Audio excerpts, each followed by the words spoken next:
یا آواز بلند تر صلوات اللہم صلی بسم اللہ الرحمن الرحیم الہی عظم البلا وبرح الخفا وانکشف الغطا وانقطع الرجا وزاقت الارض ومنعت السماء وانت المستعان الیک المشتقى وعلیک المعول فی الشدۃ والرخاء اللہم صلی علی محمد وآل محمد اولی الامر الذین فرضت علینا طاعتهم وعرفتنا بذلک منزلتهم ففرج عنا بحقهم فرجا عاجلا قریبا کلمہ البصر یا هو اقرب یا محمد یا علی یا علی یا محمد اکفیان فإنکما کافیان وانصران فإنکما ناصران یا مولانا یا صاحب العصر والزمان الغوث الغوث الغوث ادرکنا ادرکنا ادرکنا السعات السعات السعات العجل العجل العجل برحمتک یا ارحم الراحمین بحق محمد و آلہ الطاہرین ممکنہ حد تک بلند صلوات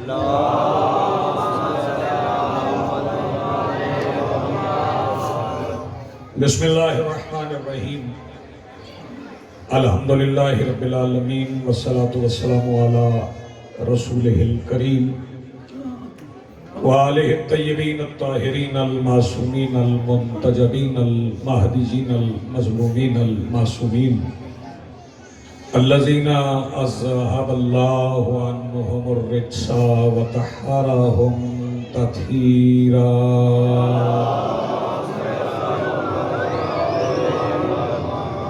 ولعنت اللہ علی اعدائہم ومنکر فضائلہم من یومنا ھذا الی یوم الدین اما بعد فقد قال اللہ تعالی سبحانہ فی محکم کتابہ المجید وفرقانہ الحمید وقولہ الحق بسم اللہ الرحمن الرحیم المال والبنون زینت الحیات الدنیا صلوات پڑھئے بلند آواز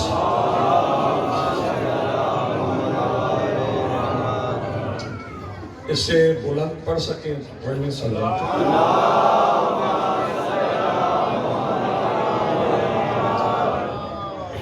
آج کی صفحہ ادائے صفحہ توار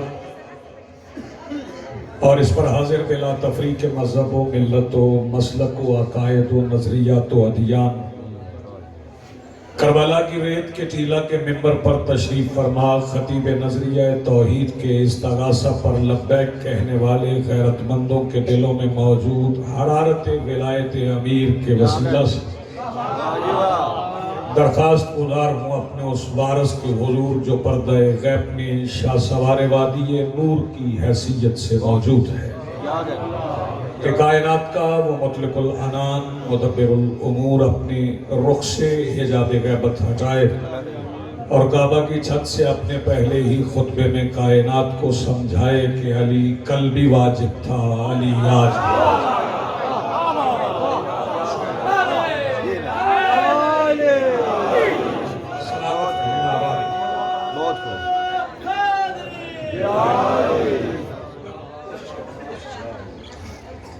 مالک الملک ارشاد فرما رہا ہے متوجہ ہے میں قطعاً نہیں کہتا کہ سفر طویل وہ اس لیے کہ زمین چھوٹی ہے اور جس بادشاہ کا میں ذکر کرنے جا رہا ہوں اس کے لیے اٹھے ہوئے قدم بڑھے نہ بہت زیادہ دیر نہ تھوڑی دیر ویسے تو یہ شکوہ ہمیشہ رہتا ہے تھوڑا سا وقت تو میں ہمیشہ یہی کہا کرتا ہوں کہ وقت تھوڑا ہی ہوتا ہے زیادہ ہوتا ہی نہیں وہ اس لیے کہ آدم کی پہلی سانس سے لے کے آخری آدمی کی آخری ہچکی تک بھی وقت مل جائے تو ابو طالب کے بیٹوں کے جوتوں کے تلوں سے اڑتی ہوئی مٹی کے ذرے کی فضیلت پڑھنے کے لیے بھی تھوڑا ہے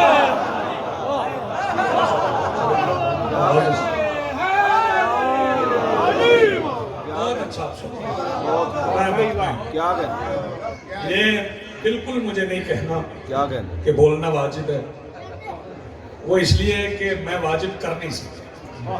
صحیح جو مجلس میں خاموش بیٹھا ہے وہ بھی مجلس میں ہے، جو بول رہا ہے وہ بھی مجلس میں ہے، بلکہ جو سو گیا ہے وہ بھی مجلس میں ہے، اور وقت بھی ایسا ہے لنگر کے بعد کا، اور پھر میرے مولا کے لنگر میں خمار بھی بڑا ہے، اور یہ خمار زیادہ ہو جائے تو کبھی کبھی آنکھ جنت میں جا کے کھلتی ہے۔ چلیں جتنا آپ پڑھ سکتے میرے لیے کافی ہے، میں اس پہ قناعت کر جاؤں۔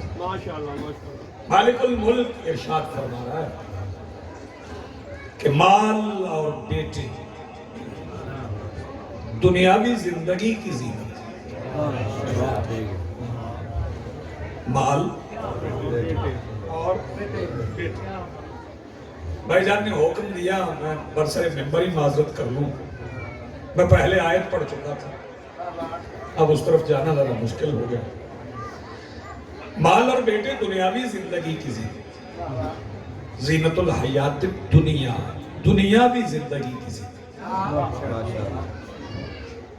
وہ اس لیے کہ بندہ بڑا بھی مالدار ہو، بہت بڑا زمیندار ہو، آخری ہچکی آ جائے تو پھر دولت تو کسی کام کی، پھر اس کے بیٹے کام آئیں گے، غسل، کفن، تدفین، اعلان، کھانا، مہمان سنبھالنا، قبر تک لے جانا، قبر میں اتارنا، پھر آخری مٹھی مٹی کی قبر پہ پڑے تو بیٹے بھی کسی کام کے نہیں۔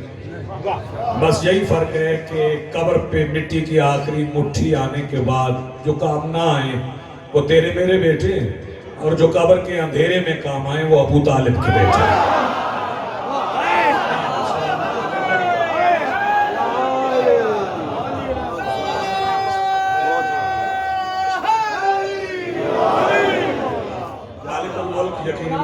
پروفیسر صاحب کا سایہ آپ کے سلامت رکھیں، اسی طرح مجالس میں رہیں۔ یہ ویسے تو سارے پڑھے لکھے ہیں، لیکن میری قوم میں سے جو پڑھ لکھ کے کسی منصب پہ فائز ہو گئے ہیں وہ میری قوم کا اثاثہ ہے۔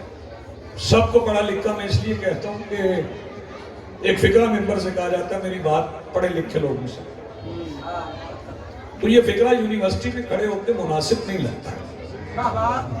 یہ یونیورسٹی ہے، یہ درسگاہ ہے، یہ دانشگاہ ہے، تو دنیا سے الگ ہے، دنیا کے الگ قانون ہیں۔ آپ 5ویں جماعت میں جائیں تو سارے 10 سال کے بچے، 10ویں میں جائیں تو سارے 15 سال کے بچے، اور اگر آپ بی اے کی کلاسز میں چلے جائیں تو سارے 19 18 سال کے بچے۔ لیکن یہ شبیر کی درسگاہ ہے، اس کا اپنا قاعدہ ہے، یہاں 25 سال کا بچہ 80 سال کے بوڑھے کا ہم جماعت ہوتا ہے، اس کا اپنا قاعدہ ہے، یہ دانشگاہ، یہ درسگاہ، اور یہ بات تقریروں سے نہیں آتی۔ تقریر سے علم میں اضافہ کتنا وقت ہوتا ہے؟ 40 45 50 60 منٹ، اس میں کیا علم میں اضافہ؟ یہ جو مجلس کا ماحول ہے، اس میں لی ہوئی سانس، یہ علم میں اضافہ کرتا۔ جابر بن حیان سے کسی نے پوچھا تھا کہ تو نے کتنی کتابیں بطول کے بیٹے کے دربار میں پڑھی ہیں؟ کہنے لگا کتابوں کی تو بات نہیں، بس میں شہزادی کے بیٹے کی بارگاہ میں چپ کر کے ادب سے 15 سال بیٹھا۔ تو یہاں ادب سے بیٹھنے سے علم میں اضافہ ہوتا ہے، مجلس میں موجود رہیں گے تو علم میں اضافہ ہوگا۔ مال اور بیٹے، میں سرکار ابو طالب کے ایک بیٹے کا ذکر کرنا، بادشاہ کے ایک بیٹے کا ذکر مجھے کرنا۔ نام ایسا ہے کہ جو اسم اعظم ہے، یہ مہینہ بھی اسی شہزادے کا، اسی بادشاہ کا، رجب المرجب، میرے مولا علی کا مہینہ، بادشاہ کا مہینہ ہے، اور میں دانستہ کوشش کرتا ہوں کہ زیادہ سے زیادہ فضائل امیر المومنین پڑھے جائیں۔ لوگوں کی بات کرنے کی ہمیں ضرورت ہی نہیں ہے، ہم کسی کے گھر میں جھانکتے ہی نہیں، کیونکہ ہم نے کسی جھانکنے والے کو مانا ہی نہیں۔ ہم تو اپنی بات کرتے ہیں، ہمارے اپنی گھر میں بہت باتیں ہیں، اور پھر علی کے نوکروں کے قصے بننا شروع کر دے تو وہی ختم نہیں ہوتے. مولا کے نوکروں کے فضائل اتنے ہیں کہ بندہ مولا کے نوکروں کے فضائل پڑھتا ہے تو وہی ختم نہیں ہوتے. میرے مولا کے ایک نوکر ہے, وقت ہے نا آپ کے پاس, بات ہو جائے. میرے مالک کے ایک نوکر ہے کمبر, کمبر, پھر کہہ رہا ہوں کمبر, بچوں کو بھی معلوم. کیا نوکری تھی کمبر کی؟ فقیہ تھے, عالم تھے, مولا کی بارگاہ میں جو تھے. تو علم کہاں سے آتا تھا؟ بس مولا کی سواری کی خدمت کرتے تھے, سامان سنبھالتے تھے.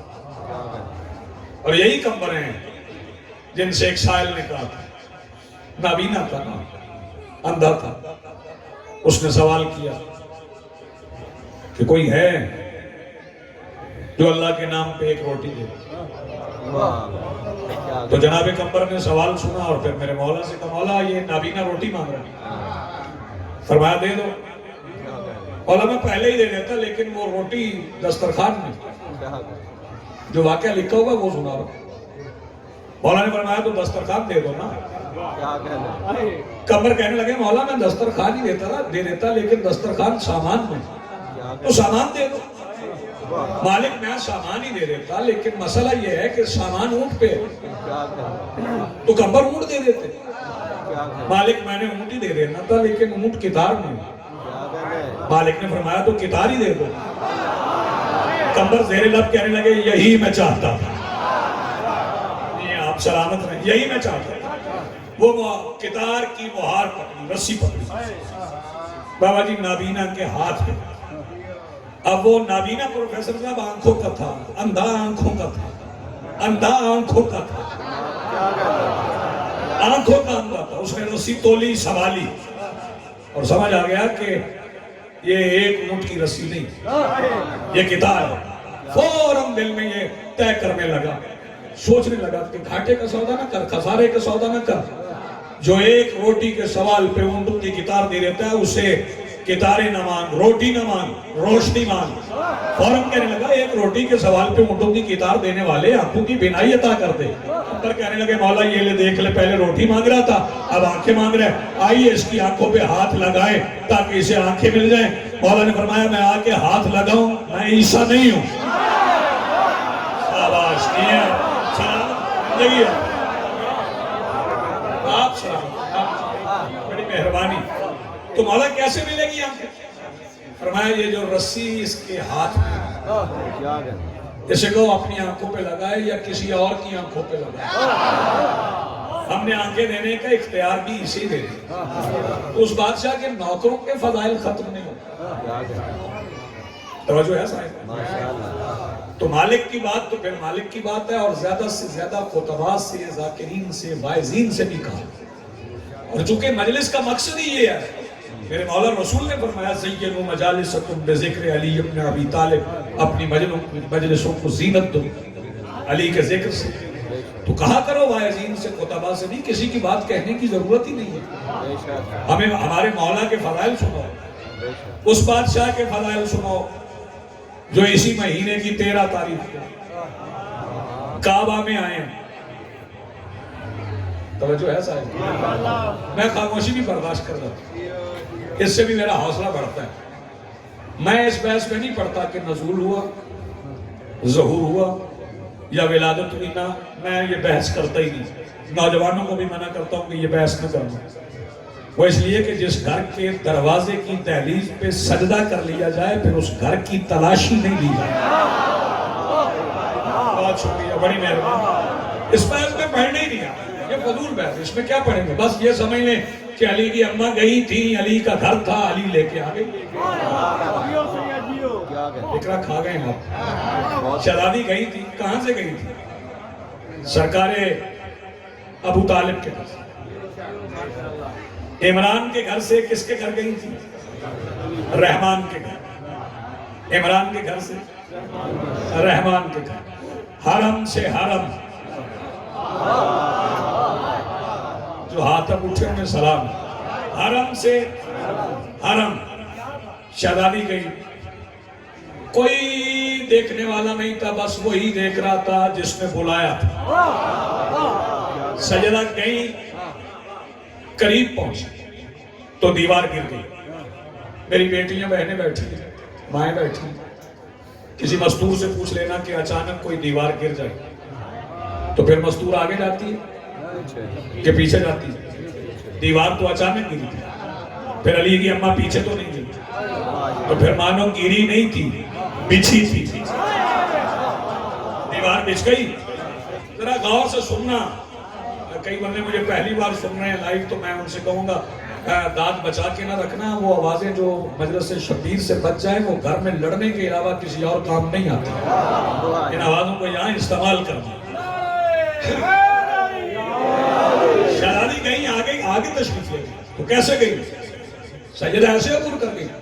فکرہ سنیے اور پھر میں دیکھوں گا کون کون آواز سنبھالتا ہے، کون استعمال کرتا ہے۔ وہ جو پتھر پروفیسر صاحب گرے ہوئے تھے ان پہ سیدہ پیر رکھ کے، جو پتھر گرے ہوئے تھے کعبہ کی دیوار کے، ان پہ پیر رکھ کے علی کی اماں کعبے کے اندر چلی گئی۔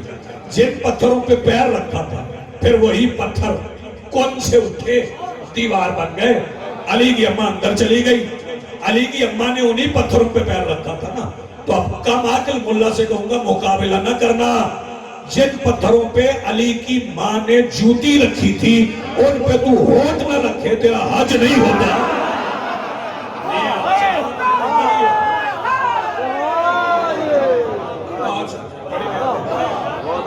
آپ نے کہا نوجوان سلامت ہوئے، بزرگ دعائیں دیتے رہے، بہت شکریہ۔ شہزادی کعبہ کے اندر آ، سیدہ کعبہ کے تھوڑا بول گئی، اندر آ گئی، دیوار بن گئی۔ اب جشن بندے 13 رجب کو مناتے ہیں ایسے ہی، اور پھر 14 کو ختم۔ یہ جشن 13 رجب کا تو ہے ہی نہیں۔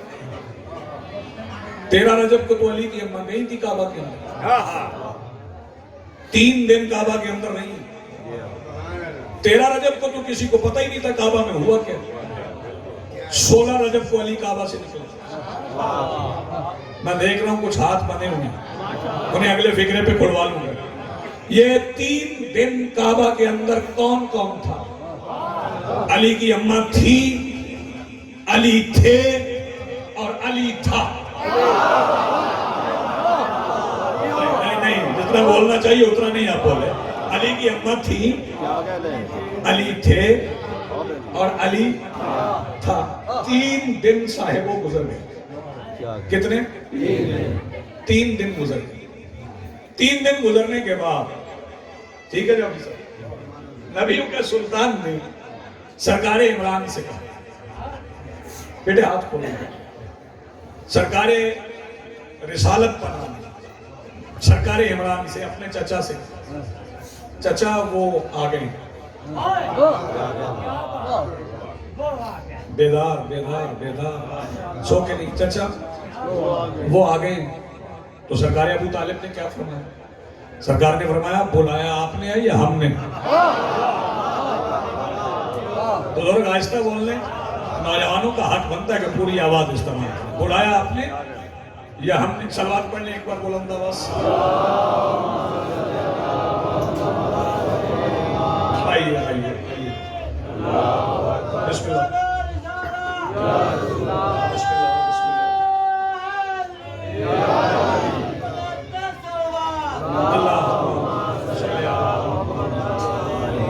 خوبصورت شاعر، خوبصورت ذاکر، ندیم صاحب، جناب چودھری اعجاز حسین جھنڈی صاحب، وہ استاد الذاکرین بھی ہیں، تشریف لے آئے ہیں، منبر کی بارگاہ میں حاضر ہو گئے۔ جلدی میں نہیں کرتا، وہ اس لیے کہ کاروان غدیر میں جو جلدی میں نظر آئے نبیوں کے سلطان اس کا پالان اتروا لے۔ توجہ رہیے، میں کچھ باتیں آپ کو مشکوز آئیں۔ نبیوں کے سلطان نے اپنے چچا سرکار عمران سے، چچا وہ آگے ہیں تو فرمایا جائیں انہیں لے آئیں، ہم تو انہیں بھی ایسے ہی پال لیں گے جیسے آپ کو پالا۔ پھر نبیوں کے سلطان چلے، دیوار کے قریب آئے، نہیں سرکار چلتے چلتے دروازے کی طرف، دروازے پہ تالا تھا اور کلید کعبہ سرکار ابو طالب کے پاس تھا۔ سرکار رسالت پناہ نے اپنے چچا سے یہ نہیں کہا کہ میں کعبہ جا رہا ہوں تو سرکار ذرا چابی عطا فرمائیے، میں جا کے تالا کھولوں۔ نہ چابی مانگی نہیں، بغیر کلید کعبہ مانگے سرکار رسالت پناہ کعبے کے دروازے کے قریب آ گئے۔ جاگنا اور فکر سننا، کلید کعبہ کعبے کی چابی پاس نہیں تھی لیکن تالا کھلا۔ کیسا کھلا کیسے؟ بس یوں سمجھ لیں کہ داؤد کو ملین الحدید بنانے والے کے آقا کے قدموں کی آواز لوہے کے تالے میں سنی، خود کھل گئے۔ آپ سلامت رہے، آپ کی زندگی اٹھے ہوئے ہاتھ سلامت رہے۔ نبیوں کے سلطان دروازے سے گزرے، دروازے سے گزرے، بیٹے ہاتھ سے بسا، دروازے سے گزرے۔ کون کہاں سے گزرا؟ علم کا شہر اپنے در کو لینے کے لیے در سے گزرا۔ آپ کی مرضی ہے، علم کا شہر اپنے در کو لینے کے لیے در سے گزرا۔ نبیوں کے سلطان کعبہ میں آئے تو علی کی اماں کے سامنے جھولی پھیلا، جھولی پھیلا دی تو علی کی اماں مسکرائیں۔ اب کوئی سنی بھی ہے تو یہ فکرہ قبول کر کے جائے، کیوں مسکرائیں؟ علی کی اماں مسکرائیں اس لیے کہ پوری کائنات میں بانٹنے والا آج ہم سے مانگنے آ گیا۔ پوری کائنات میں بانٹنے والا آج ہم سے مانگنے آ گیا۔ نبیوں کے سلطان، جلدی کرتا ہوں، نبیوں کے سلطان نے علی کو ہاتھوں پہ اٹھایا، سر اٹھائیں، علی کو ہاتھوں پہ اٹھایا اور فرمایا یا علی کچھ سناؤ۔ یہ کیا بات ہے؟ توجہ، شور کوٹ کا کوئی رہنے والا کراچی میں کسی شور کوٹ کے رہنے والے سے ملے تو پہلا سوال تو یہی ہوتا ہے کہ کچھ سناؤ وطن کا۔ بس شور کوٹ والوں اتنا سن لو کہ ادھر کے رہنے والے مدت کے بعد ادھر ملے۔ میں شکر گزار ہوں، آپ آہستہ بھی سن لیں۔ تو نبیوں کے سلطان نے فرمایا یا علی کچھ سناؤ۔ تو علی رسول سے کہنے لگے یا رسول اللہ آپ بتائیں، تورات سناؤ، زبور سناؤ، انجیل سناؤ کہ قرآن سناؤ؟ فرمایا یا علی قرآن سناؤ۔ پھر علی نے مصطفیٰ کے ہاتھوں پہ قرآن پڑھا، پڑھا کہ نہیں پڑھا؟ بولو۔ یہ میں نہیں کہتا 3 دن کے لیے، اب عقیدے کا پتہ چلے گا کون عقیدے کی کس منزل پر۔ اجازت میں نہیں کہتا 3 دن کے علی نہیں، کیونکہ جو 3 دن کا ہو وہ علی نہیں ہوتا۔ نہیں، آپ بیداری نہیں، آپ بیداری نہیں۔ مجھے نہیں پتا، میں اس علی کو مانتا ہی نہیں جو 13 رجب سے شروع ہوتا ہے اور 21 رمضان پہ ختم ہو جاتا ہے۔ مجھے خبر ہی نہیں علی کب سے، بس ایک اشارہ دیتا ہوں کہ انوار کے گلزم تھے نہ مٹی کے یہ برتے، مسجود کو سنتے تھے نہ سجدوں میں یہ سر تھے، توحید کے مخبر نہ رسالت کے سفر تھے، نہ آنکھ نہ پردہ نہ وہ پردے میں خفی تھا، اس وقت بھی موجود میرا مولا علی تھا۔ جی سلامت ہے آپ کی زندگی، میرے کے بولو حیدری، سلامت ہے۔ انوار کے گلزم تھے نہ مٹی کے یہ برتے، مسجود کو سردے تھے نہ سردوں میں یہ سر تھے، توحید کے مخبر نہ رسالت کے سفر تھے، نہ آنکھ نہ پردہ نہ وہ پردے میں خفی تھا، اس وقت بھی موجود میرا مولا علی تھا۔ دودھوا نہ ندا اور نہ مندوب کی آنکھیں، جاذب تھا نہ جذبہ تھا نہ مجذوب کی آنکھیں، حب تھی نہ محبت تھی نہ محبوب کی آنکھیں، یوسف کا سراپا تھا نہ یعقوب کی آنکھیں، غمگین نہ غم تھا نہ کہیں عید ہوئی تھی، تقدیم کے آثار نہ تجدید ہوئی تھی، نہ توقع اطاعت تھا نہ تقلید ہوئی تھی، رستہ نہ مسافر تھا نہ منزل کا نشاں تھا، عالم میں کوئی راز نہاں تھا نہ آیا تھا، خطبہ تھا نہ منبر تھا نہ چپ تھی نہ بیاں تھا، کیا وقت تھا جب ایک علی تھے یا علی تھا؟ جی آپ سلامت رہے آپ کی زندگی، جی بسم اللہ، جی سلامت رہے، ہاتھ اٹھائے مل کے بولو حیدری۔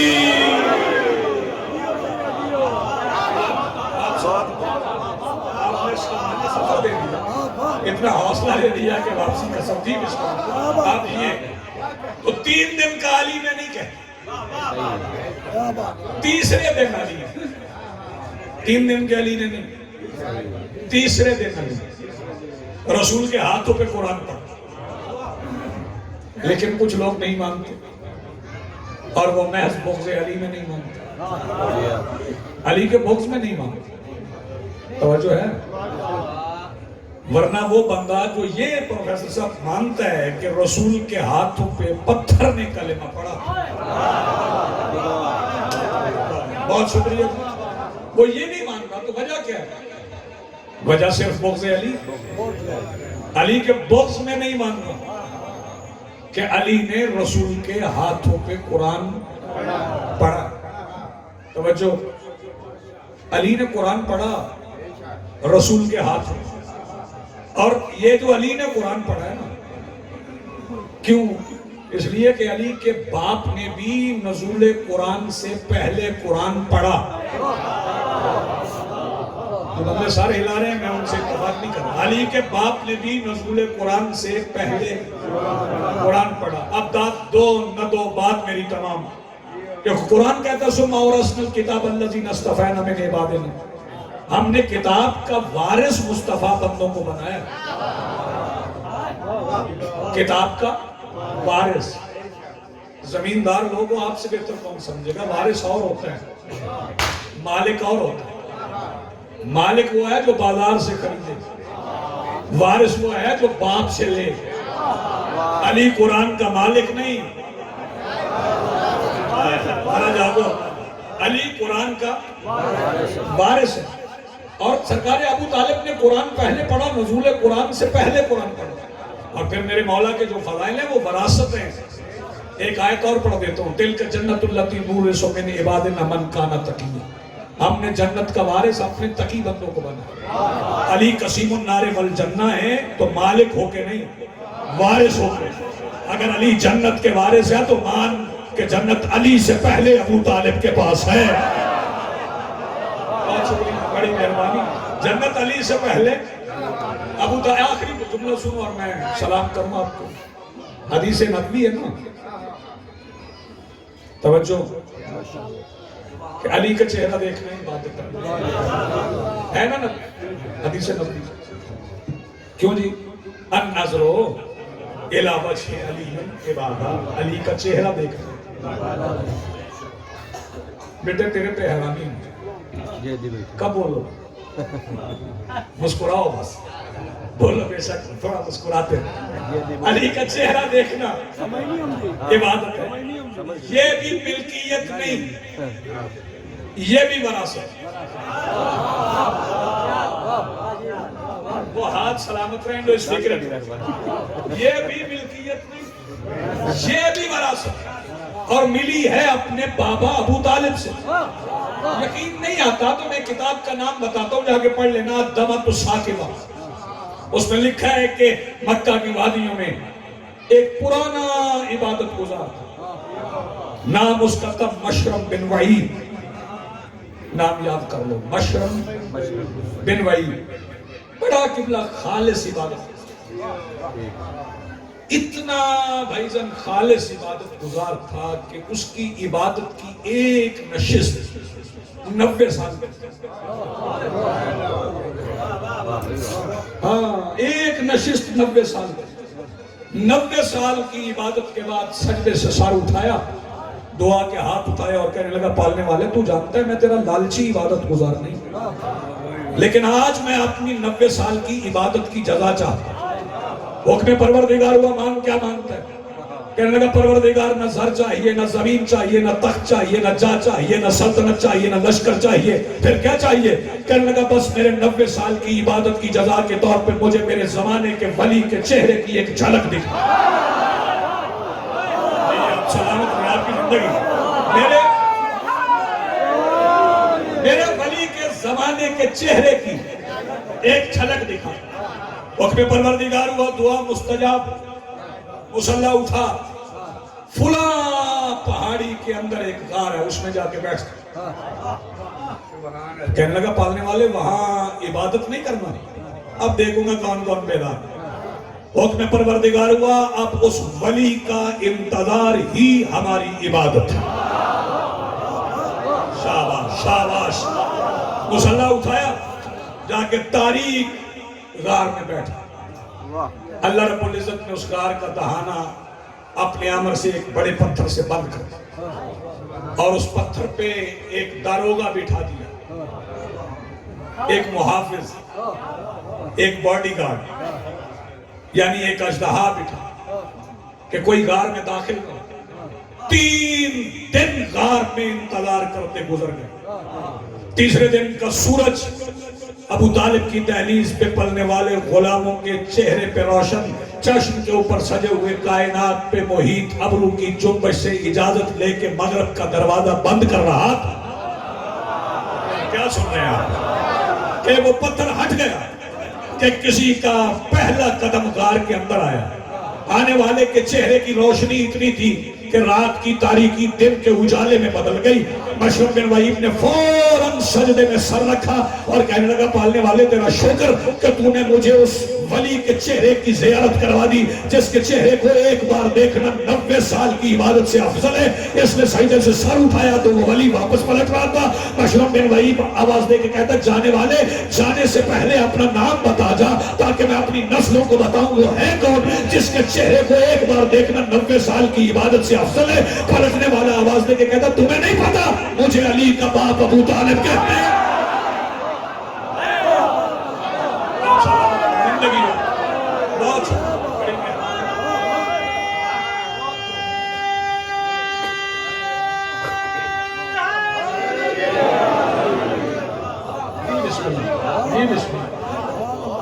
جن کے چہروں کو دیکھنا 90 سال کی عبادت سے افضل تھا، انہی کی بیٹیاں بغیر چادروں کے بازار.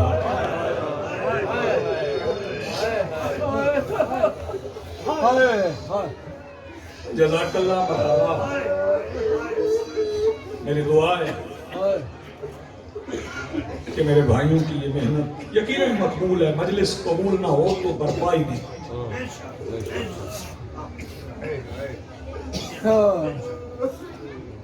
عزاداران مظلوم کربلا، چند فکرے میں ان مہمانوں کے لیے کہوں گا جن مہمانوں میں سے کوئی شام سے آیا ہے، کوئی جنت البقیع سے آیا ہے، کوئی کربلا سے. جی بسم اللہ، بسم اللہ. آنکھیں پرنام ہونی، کچھ آوازیں بلند ہونی. آج سورج غروب ہو جائے گا.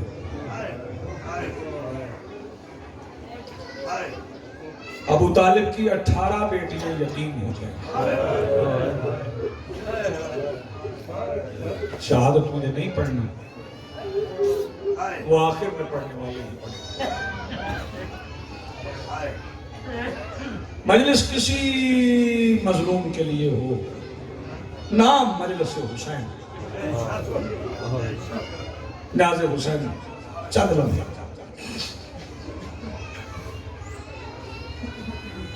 کیونکہ حسین کائنات کے وہ واحد مظلوم ہیں جن کی آنکھوں کے سامنے ان کی ماں کو بھی مارا.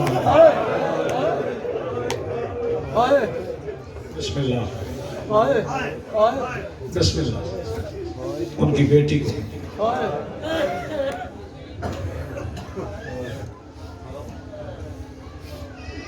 جزاک اللہ مرحبا. بڑے زخمی تھے حسین. پھر کہہ رہا ہوں آئیں آئیں آئیں. بسم اللہ. ناظمی ممبر میرے بھائی، بڑی اہم نوکری، تشریف رکھیے.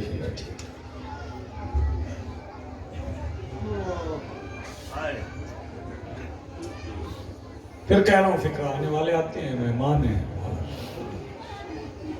بڑے زخمی تھے حسین. میں نہیں کہتا جسے رونا نہ آئے وہ سر جھکا لے، جسے رونا نہ آئے وہ آواز بلند کرے. کیوں اتنے زخمی تھے؟ کھوکھرا کملانا میں آئے ہوئے ہیں دور دور سے میرے معزز مہمان، اس لیے زیادہ زخمی تھے کہ عباس کے بعد یزید کی فوج نے کھل کے مارا حسین۔ بسم اللہ بسم اللہ بسم اللہ، آباد تیری جوانی سلامت، آباد رہو سلامت رہو، بہت مارا میرے مولا حسین۔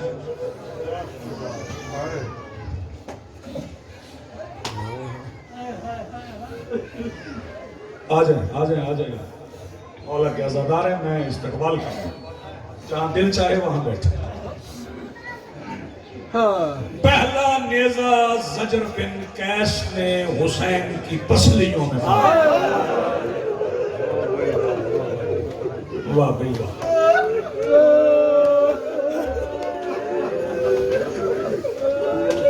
یہی گری ہے، یہی بڑی روحانیت ہے، بڑی روحانیت۔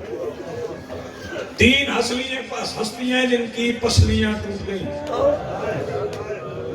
آج کے دن کے حصے کا فکر۔ پہلی ہستی حسین کی ماں، میں بسم اللہ کروں ہائے کر کے رونے والا، مادر حسنین۔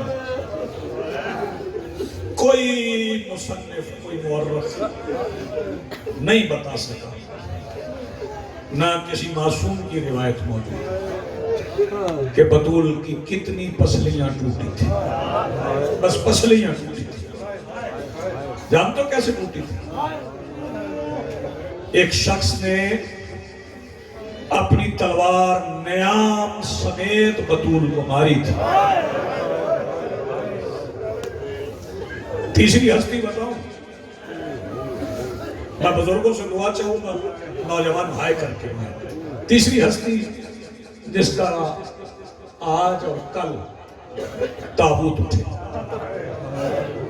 تنگی زندان کی وجہ سے موسیٰ کاظم کی پسلیاں ٹوٹ گئی تھی۔ بسم اللہ آباد سلامت زندگی ہو۔ دوسری ہستی پہلی بھی بتا دی، تیسری بھی بتا دی، اب دوسری ہستی بتاؤں۔ دوسری قوم جہاں زیارت ناہیہ پر وارث زمان فرماتے ہیں میرا سلام ہو دادا حسین پر، جس کی اگلی پسلیاں پچھلی پسلیوں سے مل گئی۔ سیدہ سلامت رکھے۔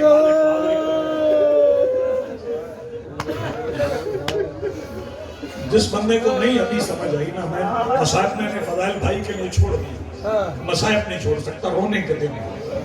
سنو گے ایک روایت پڑھ رہا ہوں، وہ روایت اعجاز بھائی جان عام ہستی کی نہیں، شریکت الحسین کی۔ شہزادی فرماتی ہیں چلو میں ایک فکرہ پہلے کرنے، جنازے پڑھنے جاتے ہو،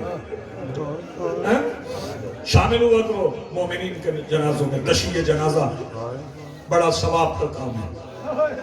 جب جنازوں پہ جاؤ نا، سواریوں پہ جاتے ہو، موٹر سائیکل پہ، کار پہ، جب جنازہ کا کے قریب پہنچ جاؤ تو سواری چھوڑ دیتے ہو، پھر پیدل ہو جاتے ہو۔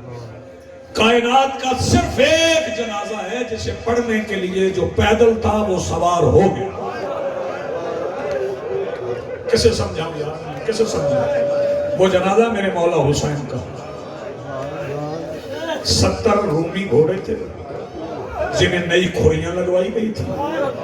جو بندہ ابھی تک ماتم نہیں کر سکا اس سے مخاطب نئی کھوریاں لگوائی گئی تھی۔ اور سیدہ خود روایت فرماتی ہیں، شہزادی فرماتی میں اتنے قریب کھڑی تھی جب پہلا سم حسین کے سینے پہ آیا، میں نے شبیر کی پسلی ٹوٹنے کی آواز سنی۔ میں بسم اللہ کروں، میرے حصے کی حاضری ہو گئی، سارے لوگ سب کی علامے بنا ہو، اتنے زخمی تھے حسین، میں اپنی زخم نہیں پڑھ سکا میرے مولا کے۔ لوگوں نے قبلہ تعداد لکھی، کسی نے کہا 1900، کسی نے کہا 1150، کسی نے کہا 950۔ میں کبھی نہیں مانا، جب مارنے والے 9 لاکھ اور زخموں میں زخم، پھر میں نے تلاش کیا کہ کوئی بتائے شبیر کتنے زخمی تھے. پھر ایک عالم ربانی جعفر شوستری وہ اپنی کتاب خصائص الحسینیہ میں لکھتے ہیں. وہ فرماتے ہیں اتنے قرآن کے حرف نہیں جتنے شبیر کے زخم. آباد رہو، سلامت رہو، بیٹی کے دکھ بیٹوں کی خوشی دیکھو، مالک سلامت رکھے. جی بسم اللہ. سیدہ آپ کو سلامت. جی بسم اللہ. جناب حسین کے زخموں کا یا حسین کو پتہ ہے یا خدا. بہت خوبصورت فکرہ میرے محترم نے فرمایا. وہ فرماتے ہیں حسین کے زخموں کا یا حسین کو پتہ ہے یا خدا کو پتہ ہے. ایک زخم علامہ وزیر حیدر نجفی نے پڑھا تھا، وہ سناؤں آپ کو. وہ فرماتے ہیں کسی زخم کو حسین کا، کسی زخم کا حسین کو اتنا درد نہیں ہوا جتنا درد اس بات کا ہوا جب شبر نے حسین کے سامنے سکینہ کو. سیدہ آپ کو سلامت رکھے، مخدوم عالمین آپ کو دلائے. جی جی جی میں نوکر. سیدہ سلامت رکھے تیری جوانی. جی بسم اللہ. کتنے کسی زخم کا اتنا درد نہیں ہوا جتنا شہدانی کے زخم کا حسین بادشاہ کو درد ہوا. پھر ایک کتاب اور، کتاب کا نام ذہن میں رکھنا، صحیفہ کربلا، لکھنے والا علی نظری منفرد. وہ بتاتا ہے کہ حسین کتنے زخمی تھے. وہ کہتا ہے شام کی فوج کا ایک سپاہی روایت کرتا ہے، وہ کہتا ہے میں آخری وقت میں حسین کے پیچھے کھڑا تھا. حسین اتنے زخمی تھے، حسین کے زخموں سے دوسری طرف کے لوگ نظر آتے تھے. سارے شامل ہو جاؤ. اتنے زخم کھا کے قریب آ گیا. دو فکر سنو. حسین قبضہ تلوار پہ پیشانی رکھی، 10,000 سپاہی کمانوں میں تیر چڑھ کے میرے مولا حسین کو گھیرے ہوئے، کوئی بچانے نہ آ جائے. کربلا سے رستہ گزرتا تھا، اس رستے سے ایک خوشبوؤں کا تاجر گزرا جس کا نام تھا کیس، عیسائی تھا. وہ جب کربلا میں داخل ہوا تو ایک خوشبو نے اسے روک لیا. وہ رک گیا، رک کے ایک شامی سپاہی کے قریب آیا. کہنے لگا میں خوشبوؤں کا تاجر ہوں، میرے علاوہ بھی یہاں کوئی خوشبوئیں بیچنے والا ہے، کوئی تاجر ہے؟ اس نے کہا بیچنے والا تو نہیں، بانٹنے والا ہے. کہنے لگا کہاں ہے؟ اس نے کہا وہ جہاں شور ہے نا، مارو مارو، وہاں فوجوں کے درمیان وہ تاجر بیٹھا ہے. کیسا آواز دے کے کہتا ہے میں اس تاجر سے مل سکتا ہوں؟ کہتا ہے نہ جانا، ان کے سروں پہ خون سوار ہے، یہ تمہیں بھی مار دیں گے. کیسا کہتا ہے نہیں، خوشبو اتنی نایاب ہے، اس کے حصول میں مارا جاؤں نا میری زندگی کا مقصد پورا ہوگا. یہ گھوڑوں کے سموں کے درمیان سے رستہ بناتا بناتا کریم کربلا کے چند قدموں کے فاصلے پہ پہنچا تو اسے احساس ہوا کہ یہ خوشبو کہیں اور سے نہیں، اس زخمی کے زخموں سے بہنے والے لہو سے آ رہی ہے. آواز دے کے کہتا ہے آپ کوئی نبی ہیں؟ ایسی خوشبو تو نبیوں کے زخموں سے آتی ہے. شبیر فرماتے ہیں میں نبی نہیں ہوں، میں نبی کا بیٹا ہوں. کہنے لگا پھر اس زمانے میں تو ایک ہی ہستی گزری ہے جس نے اعلان نبوت کیا تھا. جو بندہ ابھی تک ماتم نہیں کر سکا وہ سینے پہ ہاتھ رکھے. ایک ہی ہستی گزری ہے جس نے اعلان نبوت کیا تھا. شبیر فرماتے اس نبی کی بیٹی کا نام جانتے ہو؟ کہنے لگا جانتا ہوں مگر اس ماحول میں بتا نہیں سکتا. سیدہ آپ کو سلامت رکھے، مخدوم عالمین جزائے خیر دے. جانتا ہوں مگر اس ماحول میں بتا نہیں سکتا. شبیر فرماتے ہیں اگر میں نشانیاں بتاؤں، ایک لمحہ میرے طرف دیکھ، اگر میں نشانیاں بتاؤں. کہنے لگا جی بتائیں نشانیاں. شبیر فرماتے ہیں وہ مباہلہ میں گئی تھی. میرے محترم بیٹھ جائیں تو فکرہ ایک سنیں. وہ مباہلہ میں گئی تھی. کہتا جی بسم اللہ، مباہلہ میں گئی تھی. ہمارے بڑوں نے عزت کی تھی، ہمارے بڑوں نے عزت کی تھی، جزیہ دیا تھا، مباہلہ نہیں کیا تھا. بس دو فکریں. شبیر فرماتے میں اسی فاتحہ مباہلہ کا بیٹا. تار نہ ٹوٹے، تار نہ ٹوٹے. یہ مولا کے پیروں پہ گر پڑا پروفیسر صاحب. کہنے لگا مجھے کلمہ پڑھوانا ہے. شبیر فرماتے تیرا میرے پیروں پہ گرنا ہی تیرا کلمہ ہے. اب جلدی کر کربلا سے نکل جا. کہنے لگا مولا شہادت کی اجازت نہیں. فرمایا نہیں، شہادت کی کتاب میں نے اصغر کے نام پہ بند کر دی. کہنے لگا مولا پھر کیا کروں؟ فرمایا میں استغاثہ بلند کرنے لگا ہوں حل من ناصر کا، اس سے پہلے کربلا سے نکل جا. آخری فکر ہے، میں ممبر چھوڑ رہا ہوں. یہ جلدی جلدی چلا، ابھی چند قدم گیا تھا، شبیر آواز دے کے کہتے ہیں قیس ذرا پلٹ گیا. جو آدمی جوان ابھی ماتم میں شامل نہیں ہوئے، قیس پلٹ کے آیا. میرے مولا حسین نے اپنی زخمی انگلی سے ایک یاقوت کی انگوٹھی نکالی. فرمایا ہاتھ ادھر کر. اس کے ہاتھ پہ یاقوت کی انگوٹھی رکھی، مٹھی بند کر دی. کہنے لگا مولا شہادت کی اجازت نہیں دی، انگوٹھی دے رہے. فرمایا گرمی کا موسم تھا، تیرا دور کا سفر تھا، تجھے یاد نہیں رہا جب تو گھر سے چلا تیری ایک 4 سال کی بیٹی ہے. اس نے کہا تھا بابا جب واپس آؤ میرے لیے یاقوت کی انگوٹھی لانا. یہ انگوٹھی اپنی بیٹی کو دے کے کہنا یہ سکینہ کے بابا نے بھیجی ہے. کربلا کو رخ کر کہ مولا تو نے عیسائیوں کے لیے یاقوت کی انگوٹھیاں بھیج دی. جب تیری بیٹی تھی کنڈے بند تھے کہ ظالم نے انگلی ڈال. ظلموا أيهم انقلب ينقلبون ولعنة الله